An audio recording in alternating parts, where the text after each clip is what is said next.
First time I played was a little bit late, 8th grade.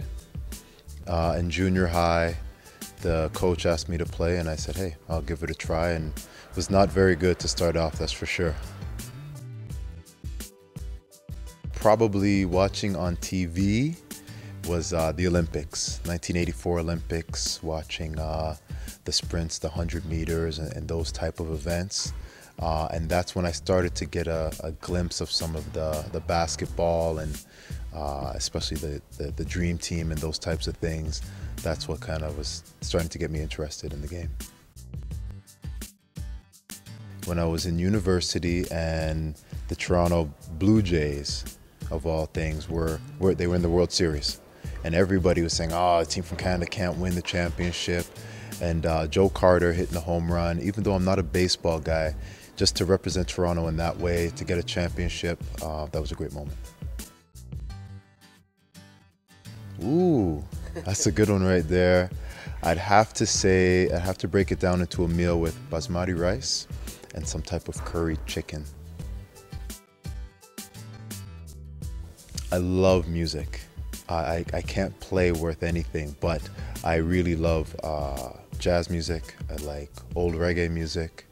And I like a lot of rhythm and blues. So I listen. I think I can listen to music as well as anybody else, but can't play.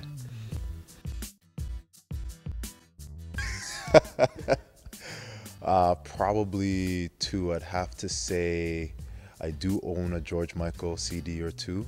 I don't like to let that out too much. And it used to be cool. Prince was pretty cool when I was coming up, but I think now, I don't even think people like Prince. I don't know.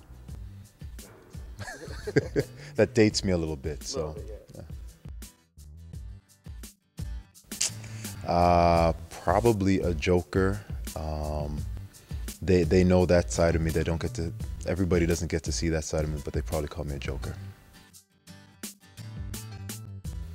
Probably nerd.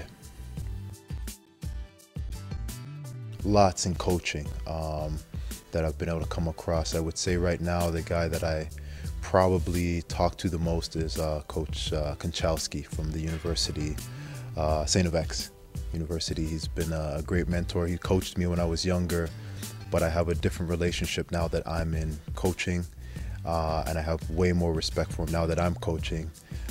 Knowing him back in the day, he's a great guy. Ooh, I would say I haven't had it yet. I'm still waiting for that best moment, you know, that greatest moment. It's coming soon though. Coaching for Canada, and the first time that a team put a zone on us, and you're coaching internationally, and the team doesn't look good, the coach doesn't look good. There wasn't a lot I could do, and so from then on, I always want to be prepared when a team is going to play zone against me, because it was really embarrassing not being able to handle a zone, and you have Canada on your chest at the time. You know what? Probably my high school coach. He was a great leader, and he worked at my high school at Oakwood, and he was a great guy in terms of he wanted me to see win championships, but that was never the focus of winning the championship for that year. He was always focused on getting me to the next level. So that's why I coach, is I want to see guys get to the next level, whether it may be to a professional level from here, but anybody you see, you want to be a part of a young person's journey on getting better, and he instilled that in me early. I would say, and I'm sure my players would laugh, as I would like to think that I'm a player's coach. I want to see them play. I want to see my players win the game. And I think the coach has a small part on the game day in terms of making you win. I think the players win on game day, but in practice, I think that's where the coach can have a big influence on the game. Again, not yet. I think I'm trying to develop. We have some great coaches here at the University of Alberta, and we have a lot of fellowship and we talk, but I would say right now I'm still learning the craft of coaching, which I think when you're finished learning the craft of coaching, then I think you need to retire, because the game will pass you by quick, but I still think I'm young in terms of my coaching. You know what, there's a lot of challenges. It's steep learning curve trying to get the hang of everything around here, but it's a great place to be a coach. I think in terms of in Canada, you get a lot of support from the university, and once again, I can go right down the hallway and talk to Lori Eisler, Terry Danila, coaches that have won multiple national championships. And the relationship I have with Scott Edwards is we get together and talk X's and O's a few times a week, and then we go on road trips. We could critique each other. So it's a great chance to learn how to get better as a coach through working with great coaches.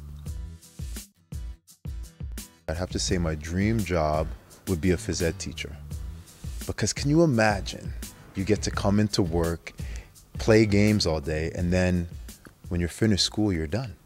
That would be the amazing thing, being in the gym all day, because as a university coach, there's a lot of things you have to do on the outside, whether it's recruiting, scheduling, all those things.